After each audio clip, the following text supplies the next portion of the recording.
Salve a tutti. How's it going? Welcome to Italian is Awesome, lesson number 1. So pretty much in this lesson, we're going to be going over some of the stuff that we don't always like the alphabet and phonics, but it's imperative that we do it, and yeah, so let's just begin. Before we do that though, I want to give a quick intro of myself. My name is Patrick, and I've been studying Romance languages for almost 10 years.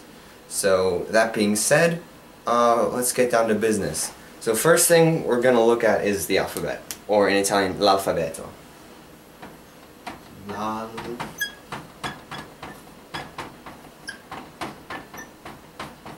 So in the Italian alphabet, there are 21 letters, 5 of which are vowels, and 3 of which we're going to have to look at a bit more in depth. But for now, let's just look at the alphabet itself. So, first letter is A, followed by B, C, D, E, F, G. By the way, guys, I would suggest that you all have a notebook, because, I mean, maybe you don't have to necessarily write this down, but certainly in the future, there's going to be stuff that will be worth writing down. So I would just keep a notebook, starting now, maybe. So these are the first 7 letters. That being said, taking a look at the next 7, we have H, I, L, M, N, O, P.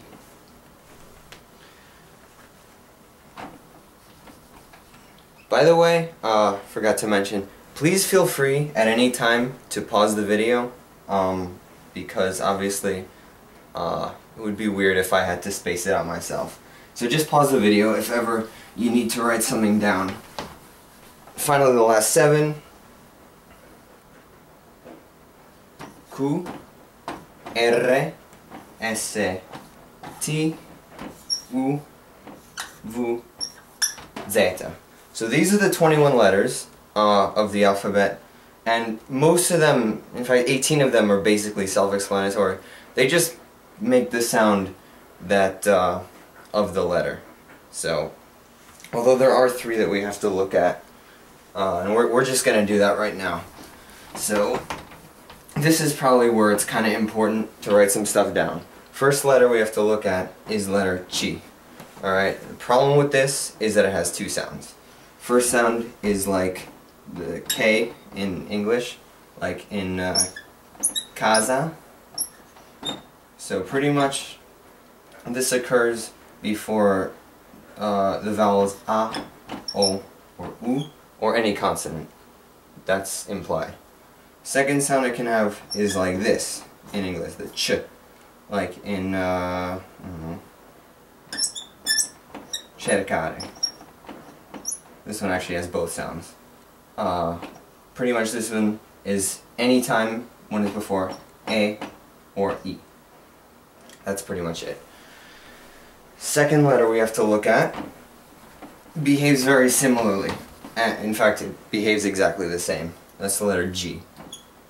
Once again, you have 2 sounds. First one is G, and that's like in the word like gotta. Once again, before A, O, or U, or any consonant. Once again, that's implied. And then also, it can have the sound like J. I'm gonna put it like this, like in Giro. And once again, just like in Chi, is before A or E. So that being said, there's one more letter we have to take a look at.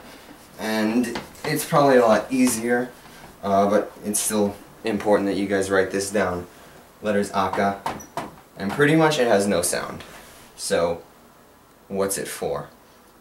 What it's for is basically differentiating words that would otherwise be both spelled and pronounced exactly the same. Like you have the word anno, as opposed to anno. Both pronounced exactly the same. This means like year, like a calendar year, and this means they have. By the way, don't really worry too much about learning what these words mean yet. The vocab we'll get to later. But for now, get the phonics down. That's all. It also can be used so. Remember, we established that this sound would be chi. We established that this sound would be j. So what if we want to make sounds like ki? All we have to do is stick aka in between these two letters. We get this, which is pronounced like ki. Likewise for this, if we want to get the sound ge, just once again stick aka in there, and you have this pronounced ge. So yeah, that's pretty much it for the first lesson. That's all I have. Next lesson, we'll be getting to some combinations of letters and some accents, which are always fun. But for now, hope you enjoyed the content.